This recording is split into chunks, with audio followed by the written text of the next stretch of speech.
भारती। सखी सहेली। सभी सखियों, सहेलियों और सखाओं को रेडियो सखी ममता सिंह का नमस्कार। आरती, आपको भी हमारा नमस्कार। ममता जी, आपको और सभी सखियों को, सभी सखाओं को आरती श्रीवास्तव का नमस्कार। क्या हाल है?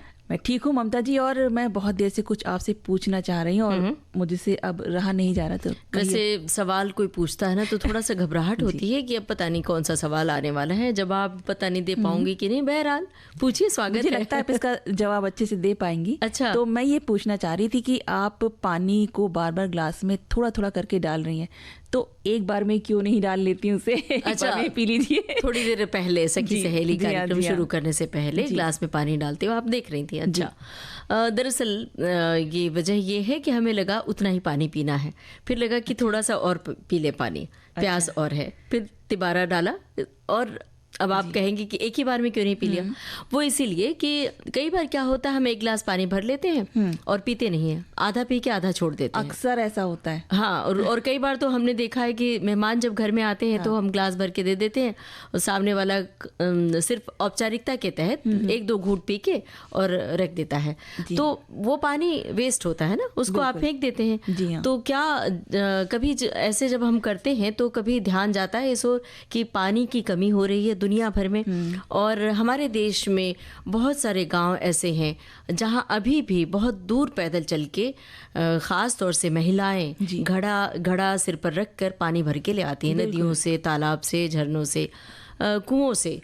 तो पानी की कितनी ज़्यादा कमी है, तो वहाँ पर इस बात को महसूस होता होगा कि कितने कष्ट से इस भरी दोपहरिया में, तपती धूप में वो बहुत दूर चल के जाती हैं और पानी ले आती हैं, और हम ऐसे फिजूल खर्चे करते हैं पानी की। और ममता जी, मैं तो ये भी कहूँगी कि अगर कोई जैसे कोई हमारे अतिथि आता है तो हम तो पानी का गिलास देंगे ही उसे। जो आया है उसको भी ये कहना चाहिए कि हमें इतना ही पानी, कितना उसको पीना है उतना ही पानी लें वो, क्योंकि हम सभी ऑफर करते हैं जिनके घर में भी अतिथि आते हैं, तो अपने हिसाब से उनको जितना पानी लेना है, पीना है, वो उतना पिए, तो पानी का जो वेस्टेज है वो बचेगा। और हम इस तरह से कर बिल्कुल सही बात है। तो इस और हम सबको सजग होने की ज़रूरत है।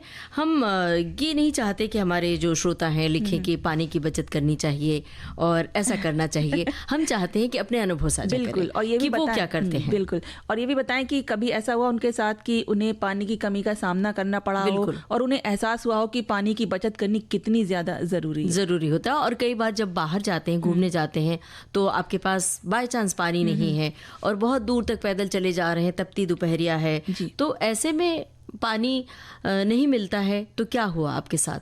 तो वो अनुभव साझा कीजिए, अपने साथ घटित अनुभव साझा कीजिए विविध भारती के फेसबुक पेज पर। लोगों को भी सीख मिलेगी एक। बिल्कुल। और अब किसी को आपने ये बातों में सिखाया हो, अपने घर में बच्चों को सिखाया हो कि पानी की कैसे बचत की जाती है और पानी को वेस्ट नहीं करना चाहिए, बर्बाद नहीं करना चाहिए, ये बात आप किस तरह से सिखाते हैं? विविध भारती के फेसबुक पेज पर जाने के लिए आपको टाइप करना है www.facebook.com/VBS Mumbai। तो अब ये तो एक विषय है, बचत बूंद बूंद की। जी हाँ, और हम एक और विषय लेके आए हैं जो साड़ियों की दुनिया के अंतर्गत हम लेके आए हैं आज बंगाली तांत की साड़ी। साड़ी पहनना भला किसी नहीं अच्छा लगता। हर महिला किसी खास प्रयोजन पे, आयोजन में कहीं जाती हैं। वैसे भी त्योहारों का बिल्कुल माहौल बना हुआ है, पूरा जो वातावरण है वो ऐसा हो रखा है, तो ज़रूरी है सबको हम बताएं, बात करें साड़ियों की। और एक और हमारा विषय है वो है सखी विशेष के अंतर्गत हम आज बात करने वाले हैं कुमुदनी लाखिया की, जो कि कथक गुरु कहलाती हैं। तो श्रोता तैयार हैं टिप्पणी भेजने की। तो और आरती जी कुछ कह रही थी और टिप्पणियां ढूंढ रही हैं कि हमारे श्रोता ने क्या क्या लिखा है। देखिए, बहुत सारी टिप्पणी आ चुकी है और हमारे श्रोताओं ने बचत के बारे में, पानी की बचत के बारे में भी लिख डाला है और बंगाली साड़ी के बारे में भी लिख डाला है, तांत वाली साड़ी के बारे में। हम तो ये कहना चाहते हैं कि बताएं श्रोता, ख़ास तौर से सखियां बताएं कि उनके पास कितनी तरह की साड़ियां हैं और वो जब कहीं किसी ख़ास मौके पर जाती हैं तो कौन सी साड़ी पहनना पसंद करती हैं। जब कहीं घूमने जाती हैं सैर सपाटे के लिए, तब भी वहाँ से कौन सी वाली साड़ी खरीद कर ले आती हैं। हम तो आज तांत की साड़ी के बारे में बताएंगे ही। बिल्कुल, और आज हम बात कर रहे हैं कि आज बहुत से दिवस भी हैं। तो आज उनमें से दिवस है कठपुतली दिवस है आज। तो और उसके बारे में भी बात करेंगे कि देखिए, कठपुतली की जो कला होती है ना, वो इतनी जो अभी कितने पुराने समय से चली आ रही है, लेकिन देखिए आज भी उसमें वैसा ही जो उसमें लुभाने की जो कला है वो आज भी वैसी की वैसी है, आज के दिन में भी। तो बहुत मतलब बच्चे तो क्या, बड़ों को भी पसंद आता है। कठपुतली, जहाँ पे भी कठपुतली का नृत्य दिखाते हैं या कला दिखाते हैं तो बहुत अच्छा लगता है। देखो तो बस ऐसा लगता है बस देखते चले जाओ। अरे वो तो बचपन में बड़ा अच्छा लगता था। कठपुतली नाच देखने के लिए कितनी कितनी दूर तक हम लोग जाया करते थे कि कठपुतली नृत्य दिखाया जाना है, और स्कूल में भी तो सिखाया जाता था बिल्कुल बनाना। कठपुतली बन के जाना और वो प्रस्तुति करना मंच पर, बहुत अच्छा लगता था। और एक विशेष दिन की चर्चा और करना चाहेंगे। हर बरस 23 मार्च को शहीद दिवस के रूप में याद किया जाता है, और चूंकि सखी सहेली कार्यक्रम उस दिन नहीं होगा तो हम इसलिए आज उसका जिक्र कर रहे हैं। इस दिन साल 1931 को 3 बहादुर स्वतंत्रता सेनानियों भगत सिंह, राजगुरु और सुखदेव को अंग्रेज़ों ने फांसी दे दी थी। 23 साल की छोटी सी उम्र में ज़िंदगी जीने की बजाय देश हित के बारे में वे सोचते रहे और हंसते हंसते बिना किसी शिकन के अपने जीवन को देश पर बलिदान कर दिया उन्होंने। बिल्कुल। और ऐसे ही अपने जो भी हमारे क्रांतिकारी थे उनको हम श्रद्धांजलि अर्पित करते हैं। और साथ ही आज है विश्व कविता दिवस भी है ममता जी, और उस कविता दिवस के बारे में हमें एक श्रोता ने लिखा है जो कहते हैं कि हर साल 21 मार्च को विश्व कविता दिवस मनाया जाता है, जो कविता के महत्व को सम्मान देने का एक महत्वपूर्ण अवसर है। कविताएं हमारी भावनाओं के सबसे करीब होती हैं। जो विचार या एहसास हम लंबे लेखों में नहीं कह पाते वो एक कविता की पंक्ति में समा जाते हैं। इतिहास इस बात का साक्षी है कि कविताओं ने न केवल सत्ता को चुनौती दी है बल्कि दिलों को भी गहराई से प्रभावित किया है। आज भले ही हम तकनीक और इंटरनेट के युग में जी रहे हों, लेकिन एक सुंदर कविता आज भी हमारी आत्मा को छूने की ताकत रखती है। और हमारी एक सखी ने लिखा है कि कविता वास्तव में उन भावनाओं और विचारों को व्यक्त करने का एक सशक्त माध्यम है जिन्हें दूसरों के साथ साझा करना मुश्किल होता है। ऐसा लगता है कविताएं एक विश्वसनीय, विश्वास पात्र, एक सुरक्षित स्थान है जहां आप अपनी आत्मा को व्यक्त कर सकते हैं। कविता अपनी भावनाओं और अनुभवों को संसाधित करने का साधन है। कविता एक चिकित्सा भी है, और इन्होंने छोटी सी कविता भी लिख भेजी है। मन के अधूरेपन को मानो भरती है कविता, मन के अधूरेपन को मानो भरती है कविता। तुम क्या जानो क्या क्या जादू करती है कविता। काली अंधेरी रातें मुझे श्यामपट्ट सी लगती हैं, तन्हाई मेरे स्कूल हो जैसे, कल्पनाएं अध्यापक सी लगती हैं। सुकून भरे रात के आंगन में कितनी शरारतें और उछल कूद करती हैं कविता। तुम क्या जानो क्या क्या जादू करती है कविता। कभी आकाश कैनवास बन जाता, कलम ब्रश सी लगती है, कभी सितारों के सागर में ख्वाबों की कश्ती गुजरती है। भीनी भीनी खुशबू लिए मध्यम मध्यम सी मुझ में यूं बिखरती है कविता। तुम क्या जानो क्या क्या जादू करती है कविता। बहुत ही अच्छी उन्होंने कविता लिखी है। कविता दिवस को एकदम सार्थक कर दिया। बिल्कुल। और आज एक और महत्वपूर्ण दिवस है ममता जी, आज अंतर्राष्ट्रीय वन दिवस भी है।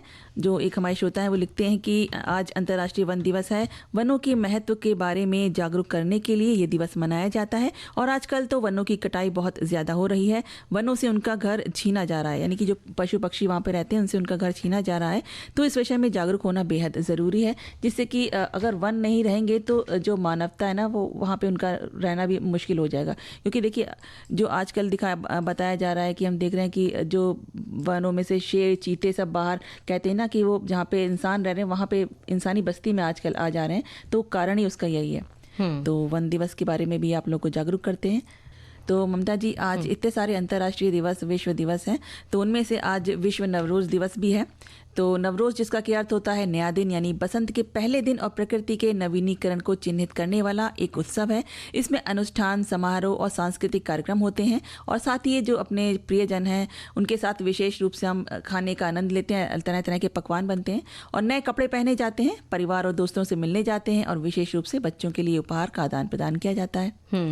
और साथ ही जो ये बाल्कन है, काला सागर बेसिन, काकेशस, मध्य एशिया, मध्य पूर्व और अन्य क्षेत्रों में 3000 से अधिक वर्षों से मनाया जाने वाला ये त्यौहार पीढ़ियों के बीच और परिवारों के भीतर शांति और एकजुटता के मूल्यों के साथ साथ मेल मिलाप और पड़ोसियों के बीच सद्भावना को भी बढ़ावा देता है। 2010 में संयुक्त राष्ट्र महासभा ने 21 मार्च को अंतर्राष्ट्रीय नवरोज़ दिवस के रूप में घोषित किया था। और आज एक महत्वपूर्ण दिवस और है, वो है विश्व डाउन सिंड्रोम दिवस। जिसमें कि एक आनुवंशिक समस्या है ये, जिसमें बच्चे का शारीरिक और मानसिक विकास बहुत देर से होता है। इसमें बच्चे अपने 21वें गुणसूत्र की एक्स्ट्रा कॉपी के साथ पैदा होते हैं, इसलिए इस बीमारी को ट्राइसोमी 21 के नाम से भी जाना जाता है। वर्ष 2011 में संयुक्त राष्ट्र महासभा ने सर्वसम्मति से विश्व डाउन सिंड्रोम दिवस प्रतिवर्ष मनाने के पक्ष में एक प्रस्ताव पारित किया था और 21 मार्च 2012 को विश्व डाउन सिंड्रोम दिवस के रूप में घोषित किया गया, जो तब से आज तक जारी है। इसका लक्ष्य लोगों को डाउन सिंड्रोम से पीड़ित लोगों के बेहतर ढंग से समझने और उनका सहयोग करने में मदद करना होता है। और साल 2025 में विश्व डाउन सिंड्रोम दिवस की थीम रखी गई है, हमारे सहायता तंत्र में सुधार करें। ये है इसकी थीम और इसका मकसद है डाउन सिंड्रोम से पीड़ित लोगों को और उनके परिवारों को मदद ज़्यादा से ज़्यादा पहुंचाई जा सके। और आरती, अब जरा देखिए, पानी की बचत की बात हमने कही जी। और हमारे श्रोताओं ने बहुत सारी टिप्पणियां साझा करना शुरू कर दी हैं और हमने कहा था कि आप अपने अनुभव भी साझा कीजिए। अब देखते हैं क्या लिखा है। हमारी एक सखी हैं जिन्होंने लिखा है, जल की एक बूंद हमारे लिए कितनी महत्वपूर्ण है ये हम सभी अच्छी तरह से जानते हैं, फिर भी घरों में पानी को बचाने के बारे में विचार नहीं करते। सबसे पहले तो अपने घरों के नलों को दुरुस्त करवाएं जिससे पानी टपकना बंद हो। किचन में पानी के लिए मशीन लगवाते हैं, उसका जो बेकार जो पानी होता है पाइपलाइन से निकलता है उसको बाल्टी में स्टोर करके पौधों में डाल सकते हैं और पोछा लगाने के काम कर सकते हैं, फ्लश में डाल सकते हैं। किचन के कई बर्तनों में पानी स्टोर कर सकते हैं, उसे अगले दिन बाहर धोने के लिए फेंक देते हैं, तो ऐसा ना करें। वो अपने आप पौधों में डालें और पानी इतना ही वापस ताज़ा नल से भरें जितना आपको ज़रूरत हो, और किसी को भी पानी दे तो आधा गिलास ही भरें, ज़रूरत पर दें। और एक श्रोता ने लिखा है कि बचत बूंद बूंद की। जी हाँ, कुछ लोगों को छोड़ दिया जाए तो शेष लोग बचत तो बूंद बूंद ही करते हैं, फिर चाहे वो जल रूपी पानी हो या फिर धन जन मन। आजकल मन भी अपना कहाँ हुआ करता है, बहुत जल्दी ही उड़ान भर पूरी दुनिया में उड़ता फिरता है। उसकी उड़ान की भी बचत बूंद बूंद यानी धीरे धीरे ही करनी पड़ती है। और ठीक इसी तरह लोग सीनियर सिटीजनशिप के भी फ़ायदे आजकल नहीं ले पा रहे हैं। कौन अपने इस परेशानी में जाए। तो बात पानी की है और इन्होंने कहा है कि बूंद बूंद पानी की बचत की जाती है। अगर आप बूंद बूंद पानी इकट्ठा करें तो एक गिलास पानी हो सकता है, एक भगोना हो सकता है। जैसे कि आप थोड़ा थोड़ा बूंद बूंद करके इकट्ठा करके थोड़ा थोड़ा पानी पी रही थी, इससे मुझे भी सीख मिली कि मुझे भी ऐसे ही करना चाहिए। तो एक श्रोता हमारी लिखती हैं कि हमारे जीवन में 24 घंटे जल की आवश्यकता होती है। सुबह उठने के बाद रोज़ के कामों के लिए पानी की ज़रूरत है। कपड़े साफ करना, घर की सफाई, बर्तनों की सफाई, घर के सब बहुत सारी चीज़ें हैं जिसमें हमें पानी की ज़रूरत पड़ती है। खेती के काम में पौधों को लगाना, उन्हें पालकर बड़ा करना, पानी के बिना कहाँ संभव है। तो जहाँ पर पानी नहीं है वहाँ पेड़ पौधे नहीं है, यहाँ तक कि बिना पानी के घास का एक तिनका भी नहीं उग सकता है। तो हमारा जो जीवन है उसका चलना असंभव है पानी के बिना। तो पानी की बात करें तो ममता जी, हर एक चीज़ के लिए हमें जिस तरह से पानी की ज़रूरत पड़ती है, तो अगर हम जैसे साइंटिस्ट की बात करें, वैज्ञानिकों की बात करें, तो जब वो भी देख रहे हैं कि अच्छा अगर यहाँ पे कुछ ऐसा होता है कि हम एक और ग्रह होगा कोई जहाँ पर जैसे जो रहने लायक होगा, तो उसके लिए भी वो पहले क्या चीज़ देख रहे हैं, उसकी पहली शर्त क्या है कि वहाँ पानी होना चाहिए। अगर पानी है तो इसका मतलब वहाँ जीवन हो सकता है। तो सोचिए पानी कितना ज़रूरी है हमारे लिए। बिल्कुल सही बात है, तभी तो इस पर गौर करना ज़रूरी है कि पृथ्वी के अंदर का पानी का जो भंडारण है वो ख़त्म होता जा रहा है। फिर भी हमें समझ में नहीं आ रहा है कि हम खुद अपने हाथों से जीवन को ख़तरे में डाल रहे हैं, क्योंकि बिना पानी के इंसान तो क्या, पक्षी, जानवर, पेड़ पौधे कुछ भी नहीं बचेंगे। पृथ्वी पर जीवन होने का कारण ही पानी है और किसी ग्रह पर पानी नहीं है इसलिए जीवन नहीं है। पृथ्वी पर पानी है इसीलिए जीवन है। बिल्कुल। और पानी की याद हमें आती कब है? देखा जाए तो हम पानी को याद करते हैं गर्मियों के दिनों में, जब हमें बहुत ज़्यादा पानी की ज़रूरत पड़ती है और पानी की बहुत कमी होने लगती है। तब हमें लगता है कि हाँ पानी की कितनी बहुत सारी चीज़ें करनी चाहिए, ये करना चाहिए, वो करना चाहिए, लेकिन हम शुरू से ही नहीं करते। जैसे कि सर्दी के दिनों या फिर बाकी इस तरह से दिनों तो हम क्या पाइप से कभी गाड़ी धो रहे हैं, कभी फर्श को साफ़ कर रहे हैं, तेज पानी बह रहा है, कितना लीटर पानी उस समय बर्बाद हो रहा होता है, वो जो पीने लायक पानी है। और सबसे ज़्यादा बर्बादी कब होती है? जब हम होली खेलते हैं। जी हाँ। और बाल्टी बाल्टी पानी एक दूसरे के ऊपर फेंक देते हैं, पाइप से पानी वेस्ट करते हैं, पाइप लगा देते हैं और लोगों के ऊपर पानी गिराते हैं। तो वहाँ भी उस समय सोचना चाहिए कि कितने लोग हैं जो पानी के बिना तरस रहे हैं, पानी की बूंद के बिना प्यासे मर रहे हैं। और इसका एहसास तब होता है जब आपके घर में एक दिन नल से पानी नहीं आता है। बिल्कुल, उस दिन तो कुछ गड़बड़ हो जाता है, पाइपलाइन खराब हो जाती है या फिर कोई बड़ी मुसीबत आ जाती है और आपके घर में एक बूंद पानी नहीं होता। और ये बताया जाता है ममता जी कि अब 2-3 दिन पानी नहीं आने वाला, तो फिर आपको एहसास होता है। अब हम बात करते हैं पानी की। हम बात कर रहे थे तो पानी से जुड़ी ही बात है, विश्व ग्लेशियर दिवस भी है आज। तो ग्लेशियर जो कि जलवायु को नियंत्रित करने में हमारी मदद करते हैं, जैव विविधता को बढ़ावा देते हैं और ग्लेशियरों से पीने का पानी मिलता है। फिर भी ये जमे हुए विशालकाय जो पहाड़ हैं वो खतरे में हैं। वैश्विक तापमान में वृद्धि के कारण ग्लेशियर खतरनाक दर से पीछे हट रहे हैं, जिससे पानी की कमी हो रही है, समुद्र का जलस्तर बढ़ रहा है और बाढ़ या भूस्खलन जैसी प्राकृतिक आपदाओं की संभावना भी बढ़ रही है। और यही वजह है कि संयुक्त राष्ट्र ने अपने प्रस्ताव में 21 मार्च को पहला, यानी कि आज जो है वो पहला विश्व ग्लेशियर दिवस घोषित किया है और वर्ष 2025 को अंतर्राष्ट्रीय ग्लेशियर वर्ष घोषित किया है, जो हम सभी को आने वाली पीढ़ियों के लिए पृथ्वी पर जीवन को बनाए रखने में ग्लेशियर की महत्वपूर्ण भूमिका को संरक्षित करने के लिए काम करने के लिए प्रोत्साहित करता है। और आज बहुत सारे दिवस पर हम चर्चा कर रहे हैं। आज एक खास दिवस और है, वो है विश्व मौसम दिवस। अरे वाह। तो विश्व मौसम दिवस तो ऐसे जहन में आता है सुहाना हो जाता कि है। सुहाना हो जाए मौसम तो अच्छा है, लेकिन साल भर सुहाना मौसम कैसे हो सकता है। तो अब तो बहुत भीषण गर्मियों वाला मौसम आ चुका है और आगे जो मई जून का महीना होगा तो इसमें तो तपती दोपहरिया में हम सांस लेंगे। बहरहाल 23 मार्च 1950 को अंतर्राष्ट्रीय मौसम विज्ञान संगठन विश्व मौसम विज्ञान संगठन बन गया और 1951 में ये मौसम विज्ञान, परिचालन, जल विज्ञान और संबंधित भूभौतिकीय विज्ञान के लिए संयुक्त राष्ट्र की विशेष एजेंसी बन गई। और इसके अलावा बता दें कि 1961 से हर बरस 23 मार्च को विश्व मौसम विज्ञान दिवस मनाया जाने लगा। और विश्व मौसम विज्ञान दिवस मनाने के लिए कई देश इस दिन डाक टिकट भी जारी करते हैं। ये टिकट अक्सर आयोजन की थीम को दर्शाते हैं या किसी देश की मौसम विज्ञान उपलब्धियों को दर्शाते हैं। और आरती, आप कहाँ खोई हुई हैं? मैं बस एक बात सोच रही थी जब मैं गीत सुन रही थी और तब से मैं यही सोच रही हूँ कि नृत्य जो होता है ना वो इतना पूरी तो बॉडी की एक्सरसाइज हो जाती है उससे। पाकीज़ा फिल्म का गाना जब सुन रही थी, जी हाँ, पाकीज़ा का, उसमें जब गीत सुन रहे थे ममता जी आपने भी नोटिस किया होगा, उसमें जो घुंघरुओं की जो धुन थी कि ना कितनी प्यारी लग रही थी ना, कितने अच्छे उसकी धुन को सुन के बहुत ही लग रहा था। सिर्फ यही गीत नहीं, हम जब कोई भी नृत्य गीत सुनते हैं तो थिरकने लगते हैं हमारे पाँव और मन भी थिरकने लगता है।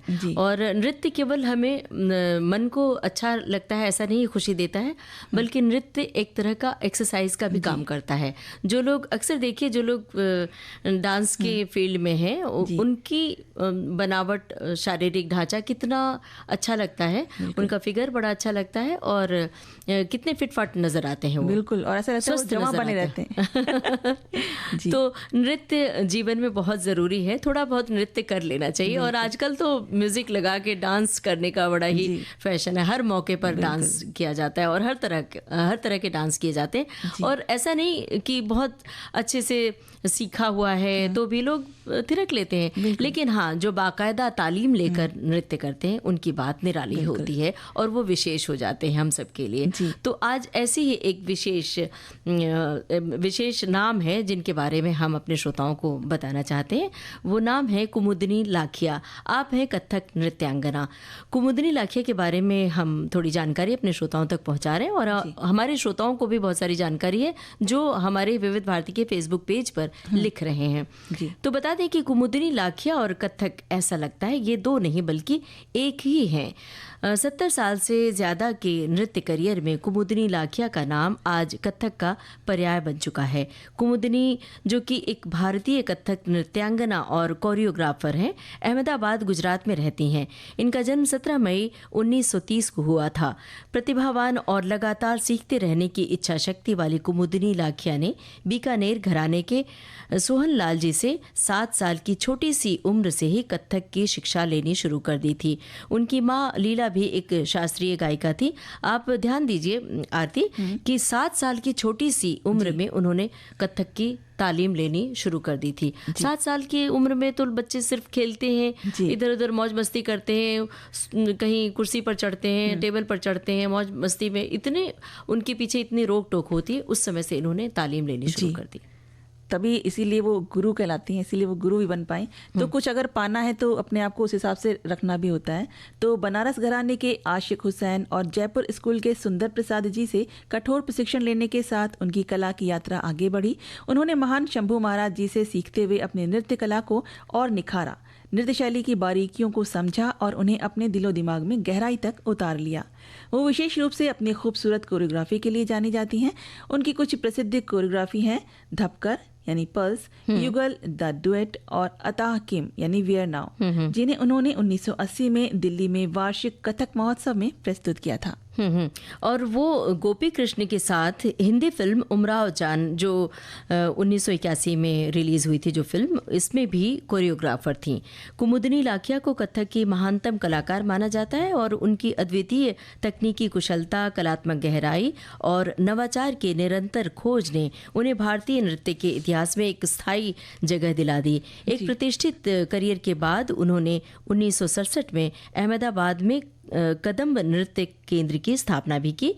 इसके अलावा अपना ध्यान नृत्य कला, तकनीक और कथक की शब्दावली के विस्तार पर केंद्रित किया। जी, और कदम्ब में ही उन्होंने अपनी ऊर्जा और दृष्टि को कथक की तकनीक और प्रदर्शनी और जो प्रदर्शन करते हैं उनकी सूची के विकास पर केंद्रित किया। छात्रों के एक छोटे से समूह के साथ शुरुआत करते हुए उन्होंने उन्हें कठोर दिनचर्या में प्रशिक्षित किया। देखिए, जो कठोरता से जीवन जीता है ना, वही लक्ष्य को हासिल भी करता है। बिल्कुल सही बात है। और उन्होंने 1973 में कोरियोग्राफी करना शुरू किया। उनका प्रयास समकालीन अभिव्यक्ति के लिए अभिनव तरीकों के साथ कथक नृत्य की प्रकृति को बदलना भी था। और इसके अलावा कथक की गुरु कुमुदनी लाखिया की अगर और बातें करें तो उन्हें पारंपरिक कहानियों को हटाकर कथक प्रदर्शनों की सूची में समकालीन कहानियों को जोड़ने का श्रेय भी जाता है। कुमुदनी ने रजनीकांत लाखिया से विवाह किया जो कि कानून की पढ़ाई कर रहे थे, साथ ही वो वायलिन वादक भी थे। कुमुदनी लाखिया जी के एक सुपुत्र है और एक बेटी है मैत्री, और बेटे का नाम श्रीराज है। जी, और उनकी पुरस्कारों की बात करें तो ये एक बहुत ही लंबी लिस्ट है जिसमें शामिल है 1987 में भारत सरकार द्वारा जो प्रदान किया गया था पद्मश्री सम्मान, 2010 में पद्म भूषण, 1982 में संगीत नाटक अकेडमी द्वारा संगीत नाटक अकेडमी अवार्ड, वर्ष 2002-03 के लिए कालिदास सम्मान, संगीत नाटक अकेडमी 2011 में टैगोर रत्न, केरल सरकार द्वारा गुरु गोपीनाथ देसिया नाट्य पुरस्कार 2021, कला के क्षेत्र में उनके योगदान के लिए वर्ष 2025 के लिए उन्हें पद्म विभूषण पुरस्कार से भी सम्मानित किया गया। अब हम बात करते हैं अपने श्रोताओं की जिन्होंने लिखकर भेजा है। उनका कहना, वो एक श्रोता हमारी लिखती हैं कि जो कुमुदनी लाखिया जी हैं वो उनका प्रयास अतीत के पारंपरिक कथक नृत्य को समकालीन अभिव्यक्ति के अभिनव तरीकों से बदलना था। वो भारत, अमेरिका और यूरोप के देशों के विश्वविद्यालयों में नृत्य में रचनात्मकता पर व्याख्यान देती रहती हैं। उन्हें वर्ष 1975-77 तक council international day law CID Paris का उपाध्यक्ष और 1977-80 तक CID का सदस्य नियुक्त किया गया। वो केंद्रीय संगीत नाटक अकेडमी नई दिल्ली के कार्यकारी बोर्ड के सदस्य और गुजरात राज्य संगीत नाटक अकेडमी की अध्यक्ष थी। वो कला क्षेत्र फाउंडेशन चेन्नई की कार्यकारी समिति की सदस्य हैं। उन्हें पद्म भूषण सहित कई प्रतिष्ठित पुरस्कारों से सम्मानित भी किया गया है। और साथ ही खुश होते हैं श्रोताएं जो हमारी लिखती हैं कि पद्म भूषण श्रीमती कुमुदनी लाखिया कथक की जो जीवित विभूतियों में से एक हैं, जो अपनी अद्वितीय तकनीकी विशेषज्ञता और अपार कलात्मकता के लिए जानी जाती हैं। सीखने, खोज करने, सिखाने और सृजन के लिए समर्पित जीवन ने उन्हें नृत्य के इतिहास में एक उल्लेखनीय स्थान दिलाया है। 70 साल से ज्यादा समय तक नृत्य में अपना करियर बनाने वाली कुमुदनी लाखिया का नाम आज कथक का पर्याय बन चुका है। एकल नर्तकी के रूप में एक प्रतिष्ठित पेशे के बाद कुमुदनी लाखिया ने वर्ष 1966 में अहमदाबाद भारत में कदम्ब नृत्य केंद्र की स्थापना की थी। बिल्कुल।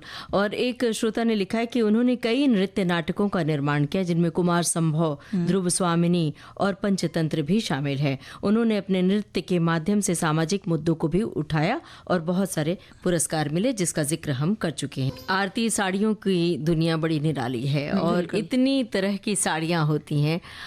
महिलाओं का दिल बड़ी जल्दी आ जाता है साड़ियों पर। कोई साड़ी सुंदर से दिखी और पसंद आ गई। ख़ास तौर से देश भर में कहीं जब घूमने जाते हैं हम सभी, तो कोई न कोई साड़ी पसंद कर ले आते हैं। हालांकि किसी को कोई साड़ी पसंद आती, किसी को एकदम कॉटन सूती साड़ी पसंद आती, किसी को सिंथेटिक, और तरह तरह की साड़ियाँ हैं। इतने नाम है कि अभी गिनाने की बजाय हम ताँत की साड़ी की आज बात करने वाले हैं। और हमने अपने सखियों और सखाओं से कहा भी है कि उनके बारे में बताएं। अब ये ज़रूरी नहीं कि सखियाँ ही इसमें टिप्पणी कर सकती हैं, सखा भी कर सकते हैं, क्योंकि जब सखा हमारे घूमने जाते हैं तो अपनी पत्नी के लिए, बहन के लिए, माँ के लिए साड़ियाँ खरीद के ले आते हैं। तो वो कौन सी साड़ी खरीद ले आते हैं। ताँत की साड़ी के बारे में अगर हम बात करने चले तो बता दें कि ताँत की साड़ी बंगाल के पुराने हथकरघा उद्योग से जुड़ा हुआ है। बंगाल में ताँत का अर्थ करघा होता है। ऐतिहासिक अभिलेखों से पता चलता है कि बंगाल में बुनाई की परंपरा 15वीं शताब्दी से चल रही है।